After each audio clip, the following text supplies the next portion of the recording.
नोएडामधून एक धक्कादायक बातमी समोर येत आहे। दादरी पोलीस ठाण्याच्या कार्यक्षेत्रात असलेल्या एका विद्यापीठातील विद्यार्थ्याची त्याच्याच 4 मित्रांनी हत्या केली।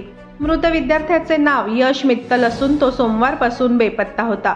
यानंतर त्याचे वडील दीपक मित्तल यांना 6 कोटींच्या खंडणीबाबत संदेश येऊ लागले। यानंतर दीपक मित्तल यांनी पोलिसात तक्रार दाखल केली।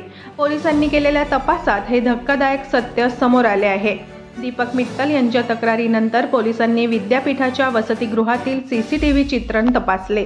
त्यामध्ये यश फोनवर बोलत बाहेर पडताना दिसत होता। पोलिसांनी यावेळेचे कॉल रेकॉर्ड तपासले असता यश मित्तल रणजित नावाच्या मित्राशी बोलत असल्याचे समजले। या पुराव्यावरून पोलिसांनी रणजितला ताब्यात घेऊन चौकशी सुरू केली। त्याच्या चौकशीतून पोलिसांना समजले की रणजित, शिवम, सुशांत आणि शुभम या 4 मित्रांसह यश मित्तल अनेकदा पार्टी करण्यासाठी जात असत।